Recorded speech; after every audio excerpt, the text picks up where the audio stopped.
Salam sejahtera, terima kasih karena bersama dengan saya di Nazilin Unity Channel. Ada orang kata, UMNO akan tinggalkan barisan, UMNO akan tinggalkan Pakatan Harapan, Anwar Ibrahim.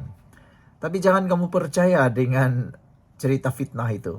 Semua itu adalah pembohongan semata-mata. Hari ini kita sahkan bahwa UMNO akan kekal dalam kerajaan bagi perkukuh agenda Melayu Bumi Putra. Baru-baru ini Mahathir mengajak UMNO turut serta masuk di dalam payung besar beliau. Nak tahu ke payung besar tu dah tak guna dan tak laku lagi. Sudah banyak kali mereka menganjurkan payung besar, payung kecil, payung sederhana, payung macam-macam lah jenis payung. Tapi semuanya entahlah seakan-akan tidak boleh jadi-jadi juga. Hari ini disahkan bahwa UMNO akan kekal dalam kerajaan. Tidak akan terpengaruh untuk menyertai payung besar yang dianjurkan oleh Mahathir itu. Jadi, kalau nak kata kerajaan perpaduan pimpinan Anwar Ibrahim ini akan tumbang, jauh dari panggang dari api, semuanya itu hanya satu spekulasi semata-mata. Tiada kebenaran lah. Jadi kecewalah semua puak-puak yang cuba mencanangkan kononnya kerajaan ini akan tumbang. Kecewalah mereka dan mungkin adalah yang akan mimpi ngeri malam ini. Harap-harap mimpi mereka taklah terlalu ngeri macam itulah. Hari ini disahkan UMNO kekal dalam kerajaan bagi perkukuh agenda Melayu Bumi Putra. Nah, ini adalah berita yang kita tunggu-tunggu, yang pastinya satu berita yang akan menggembirakan ramai orang sebab ini akan menstabilkan negara kita kekal sebagai negara yang hebat. Baiklah, sebelum itu saya nak kongsikan dengan Anda semua, ini Transfer Factor for Life. Ini bukan obat, tapi ini ialah terapi imun yang membantu meningkatkan daya imun badan kita sehingga 400% dan pada masa yang sama mendidik imun badan kita menjadi bijaksana. Untuk makluman Anda semua, kita kena pelbagai jenis penyakit karena asalnya imun badan kita yang lemah. Kita juga sukar untuk sembuh daripada penyakit dan menjadi lebih parah dan teruk kerana imun badan kita menjadi lebih lemah. Ada juga imun badan yang terlalu bodoh sehingga menyerang diri kita sendiri. Pelbagai jenis penyakit muncullah. Anda sebut sajalah apa jenis penyakit yang pernah Anda dengar. Macam-macam. Yang ngeri, yang tak ngeri, yang biasa-biasa. Semuanya boleh diselesaikan dengan meningkatkan daya imun badan kita. Jadi ini transfer factor, meningkatkan daya imun badan kita 400% dan mendidik imun badan kita. Kalau Anda berminat untuk mendapatkan terapi imun yang luar biasa, yang klinikal ini, yang juga lulus KKM, yang halal ini, yang terbukti luar biasa ini, dapatkannya melalui nomor telepon yang tertera. Anda boleh tanya dan saya boleh bantu Anda untuk diterangkan kegunaan dan apa yang paling sesuai untuk Anda. Baik, hari ini UMNO mengumumkan kekal dalam kerajaan bagi perkukuh agenda Melayu Bumi Putra. Timbalan Presiden UMNO Datuk Seri Muhammad Hassan berkata, tindakan UMNO yang kekal berada dalam kerajaan merupakan langkah strategik yang membolehkan parti itu terus memperjuangkan agenda Melayu dan Bumi Putra.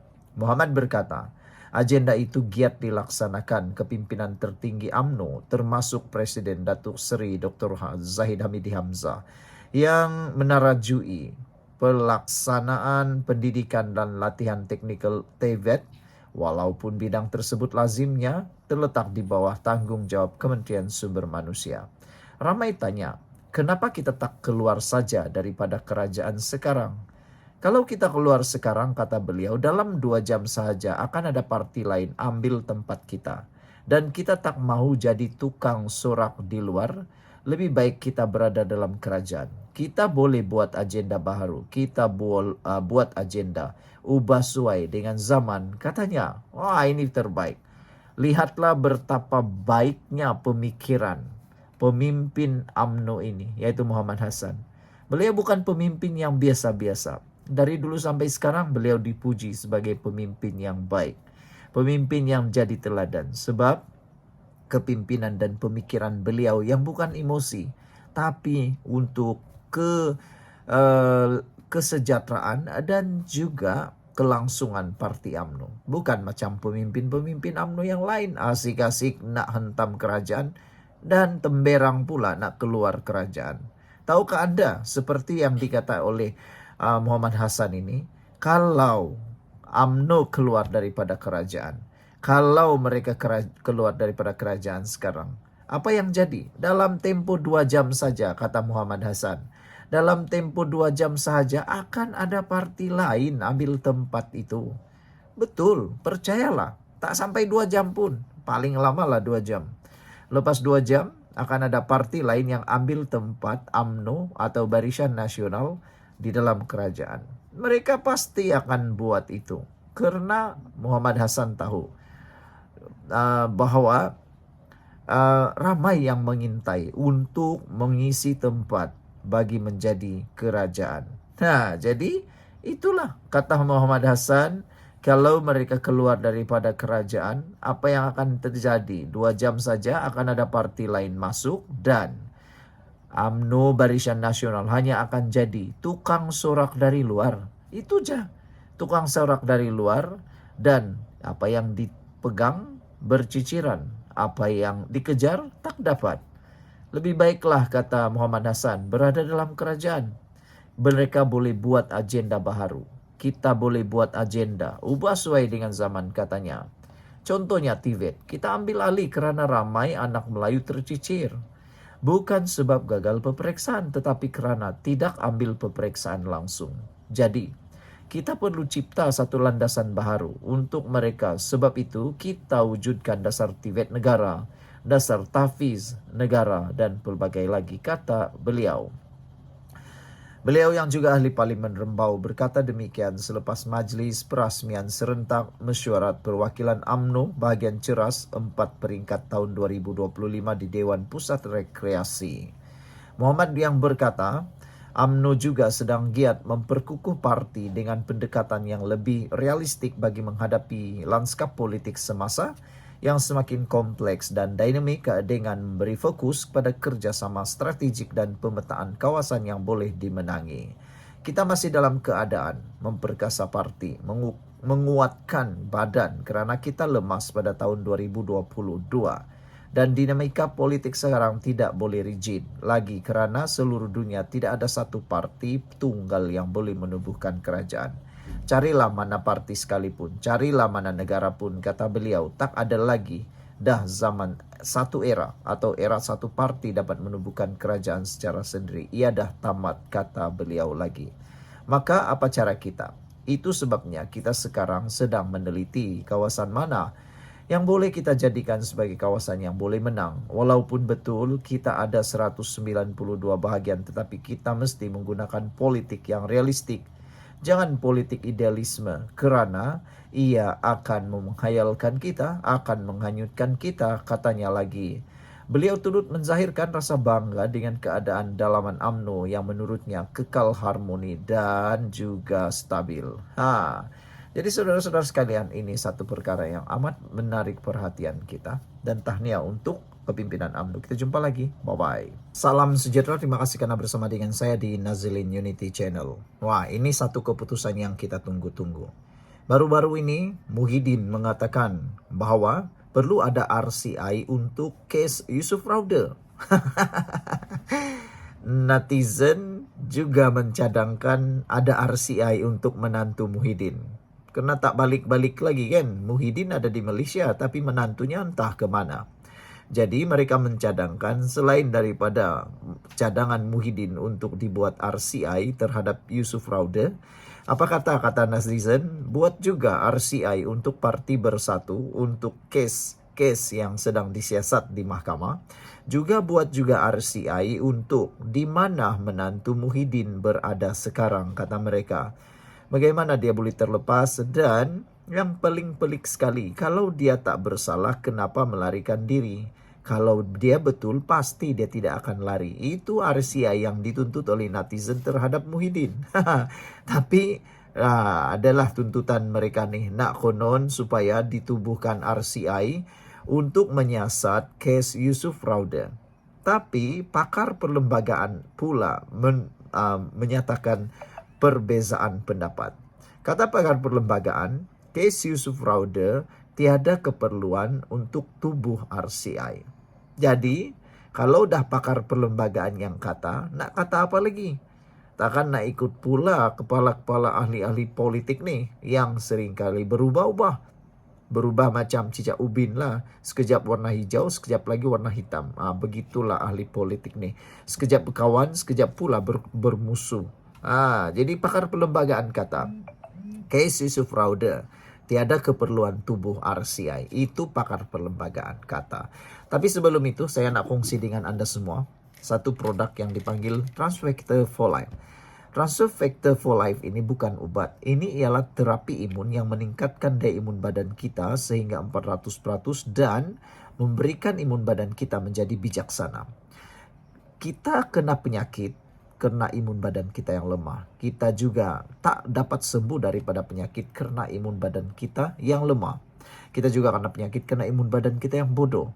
Antara penyakit-penyakit yang boleh disebabkan oleh kelemahan imun badan dan imun badan yang jadi bodoh, ada pelbagai lah. Paling teruk sekali ialah kanser. Antaranya buah pinggang, tinggi darah, 3 serangkai, macam-macam lah.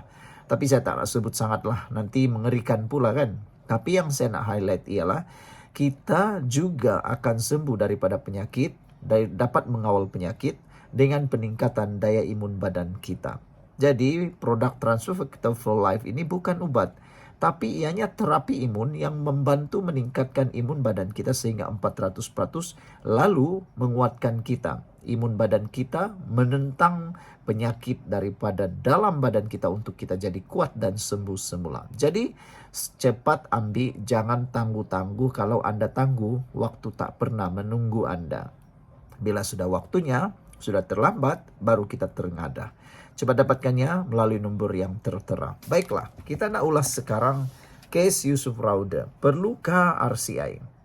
Pakar perlembagaan kata tak perlu. Jadi saya yakin apabila pakar perlembagaan dah kata tak perlu, kita kena percaya. Tiada keperluan mendesak untuk menumbuhkan Suruhanjaya Siasatan Diraja RCI bagi menyiasat dakwaan salah guna kuasa dalam kes membabitkan bekas membantu penyelidik Muhammad Yusuf Raude. Pakar perlembagaan Profesor Madya Datuk Dr. Wan Ahmad Fauzi Wan Husin berkata, proses siasatan tidak semestinya bergantung kepada RCI seolah-olah rakyat sudah hilang kepercayaan terhadap kewibawaan polis diraja Malaysia. Menurutnya, ini kerana proses mahkamah sedang berlaku serta amalan semak dan imbang masih berjalan dengan baik. Ia dibuktikan dengan keputusan mahkamah yang melepas dan membebaskan Muhammad Yusuf daripada pertuduhan jenayah tanpa perlu membela diri. Saya tidak nampak ada keperluan tubuh RCI untuk siasat isu Yusuf Raude. Buat masa ini katanya, undang-undang menetapkan tahap pembuktian yang sama terpakai kepada semua orang, katanya. Pada Jumat lalu, kerajaan digesa menubuhkan RCI bagi menyiasat kemungkinan berlakunya penipuan dan salah guna kuasa dalam siasatan serta pendakwaan terhadap Yusuf Raude. Gesaan dibuat Pengerusi Perikatan Nasional PN Tan Sri Muhyiddin Yassin susulan keputusan Mahkamah Tinggi Kuala Lumpur yang melepas dan membebaskan Muhammad Yusuf tanpa perlu membela diri daripada pertuduhan mengedar dadah jenis kanabis dan memiliki 2 pistol tiruan pada tahun lalu. Wan Ahmad Fauzi menjelaskan, keterangan didapati mahkamah semasa perbicaraan boleh dijadikan asas siasatan lanjut kerana objektifnya ialah melihat aspek pendakwaan terhadap orang kena tuduh mengikut tuduhan tertentu sahaja. Jelas beliau, keterangan diterima tidak cukup menyokong pembuktian pendakwaan membebaskan OKT. Lantaran aduan belum disiasat secara objektif, masih belum boleh dijadikan satu keterangan konklusif untuk membuat satu rumusan lain sehinggalah proses siasatan terhadap sebarang aduan disempurnakan. Sehubungan itu beliau menegaskan setiap aduan perlu ditangani dengan telus dan sebarang bentuk spekulasi tidak wajar dibuat secara terburu-buru. Lebih baik tidak membuat sebarang kesimpulan kerana tuduhan dilemparkan boleh menjadi siasatan dalaman oleh pengurusan tertinggi PDRM. Dalam kes pendakwaan jenayah, tahap pembuktian juga ketat. Itulah fungsi mahkamah mengadilinya, katanya. Ini karena jelasnya dalam konteks perundangan, tuntutan sivil terhadap pendakwaan jahat atau malicious prosecution dibenarkan di Malaysia. Semua pihak harus diberikan pengadilan mengikut proses mahkamah secara adil. Pihak yang terkilan boleh membuat 2 kali rayuan di peringkat lebih tinggi, katanya. Sekian untuk kali ini. Jangan lupa tinggalkan komen Anda. Salam sejahtera. Terima kasih karena bersama dengan saya di Nazilin Unity Channel. Kali ini giliran PAS pula terkantoi. Kali ini giliran PAS pula hancur kena belasah. Manakan tidak, mereka terkantoi bahwa perjuangan mereka selama ini berubah-ubah seperti sesumpah. Sekejap berubah ini, sekejap berubah itu, sekejap guna ini, sekejap tak boleh guna. Bagi mereka bagus, bagi orang tak boleh, bagi mereka boleh guna, bagi mereka orang lain tak boleh. Itulah dia PAS. PAS menukar himpunan URA dengan himpunan Turun Anwar sebab tak ramai sambutan. Kita dah tahu himpunan URA, himpunan pembangunan tanah di bandar ataupun agenda pembaharuan semula bandar URA sebenarnya tidak mendapat sambutan daripada rakyat. Sebab kita tahu URA ini sebenarnya baik untuk pembangunan rakyat, tapi ditunggang oleh segebilangan rakyat ataupun sebilangan pemimpin atau ditunggang oleh parti-parti tertentu, termasuklah PAS. Mereka cuba mengganggu gugat kepimpinan Anwar Ibrahim dan kononnya cuba nak menggunakan retorik DAP dengan menggunakan URA. Tapi akhirnya rupa-rupanya tiada sambutan. Nah, bila tiada sambutan, apa yang mereka buat? Mereka ambil kesempatan lagi menggunakan isu Yusuf Raude pula. Kali ini mereka tukar kepada Turun Anwar pula. Kalau tak ada sambutan Turun Anwar macam mana? Ubah lagi lah. Ubah apa? Naik Anwar. Mungkin macam itulah yang mereka akan buat selepas ini. Pada pendapat Anda bagaimana? Sebelum kita teruskan, saya nak kongsi dengan Anda semua. Ini produk Transfer Factor for Life. Ini bukan ubat. Ini ialah terapi imun yang meningkatkan daya imun badan kita menjadi kuat 400% dan mendidik imun badan kita menjadi bijaksana. Secara umumnya, kita kena penyakit, pelbagai jenis penyakit kerana daya imun badan kita yang jadi lemah. Kita kena penyakit karena daya imun badan kita yang bodoh. Kita juga tak sembuh-sembuh daripada pelbagai penyakit kerana daya imun badan kita yang semakin merosot apabila kita kena penyakit. Jadi, Transfer Factor for Life ini satu saja yang paling menarik untuk kita hurai sebentar ini ialah dia meningkatkan daya imun badan kita. Dengan peningkatan daya imun badan kita, kita boleh sembuh daripada semua jenis penyakit. Siapa yang nak mendapatkan produk yang hebat ini, lulus KKM, halal pula tu, dapatkannya melalui nombor telefon yang tertera. Hubungi secara WhatsApp. Okey? Saya akan membantu Anda sebaik yang mungkin. Baiklah. Jangan tunggu lama-lama, jangan sampai Anda sudah terlambat. Mencegah lebih baik daripada mengubati. Cepat mendapatkannya. Baiklah.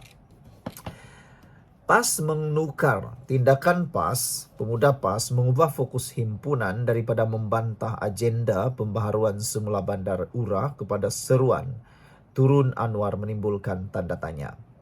Perubahan mendadak tema himpunan itu mengundang reaksi pelbagai pihak apabila netizen mendakwa perubahan dibuat kerana kurangnya sambutan terhadap isu asal. Lah, kenapa pula tukar? Adakah sebab modal tu tak laku? Itu antara yang terfikir yang menjadi komen netizen. URA, himpunan URA tak laku. Tiada yang nak join. Yang nak join mungkin sekerat 2 aja yang terpengaruh atau memang mereka-mereka jugalah balik-balik orang yang sama. Orang yang betul-betul mungkin sudah terlalu tegar untuk dicuci pemikirannya. Modal asal makan tuan bro. URA nanti kena bahan kes tanah kampung Sungai Baru. Komen Hanzala. Demikian antara komen yang ditinggalkan netizen pada satu laporan media mengenai perkembangan terbaru berkaitan penganjuran himpunan berkenan. Menerusi poster dikongsikan oleh Ketua Dewan Pemuda PAS, fokus himpunan kini ditukar kepada seruan menjatuhkan Perdana Menteri Datuk Seri Anwar Ibrahim dengan menggunakan slogan Turun Anwar sebagai mesej utama. Warga maya menyindir perubahan itu sebagai cubaan untuk mengalihkan perhatian daripada kemelut dalaman parti susulan ura-ura kononnya Presiden PAS Tan Sri Abdul Hadi Awang bakal berundur daripada jawatan yang disandangnya. Tidak hanya itu, ada yang menyarankan pembangkang lebih peka terhadap isu yang memberi kesan langsung kepada rakyat. Dari sibuk pasal ura, baiklah korang buat demo gesah hukuman lebih berat pada pemandu lori dan bas yang banyak bunuh orang. Adalah juga faedahnya kepada rakyat, kata Pak Uda. Terdahulu, Ketua Pemuda PAS Afnan Hakimi mendakwa semua isu yang berlaku sejak pentadbiran kerajaan Madani adalah berpunca daripada orang yang bernama Anwar Ibrahim. Atas sebab itulah katanya Pemuda PAS mengisytiharkan himpunan pada 26 Julai nanti ditukar kepada Himpunan Turun Anwar. Entahlah, aku pun dah pening dah. Mereka dah tak ada isu lain selain himpunan Turun Anwar. Tengoklah nanti berapa orang yang datang. Aku rasa mungkin 10 orang je kot yang datang. Paling ramai pun 100 je lah. Paling ramai, paling banyak lah 500 lah. Macam itulah, itu pun paling banyak sekali. Apa pula pendapat anda? Adakah yang ramai datang? Tinggalkan komen anda.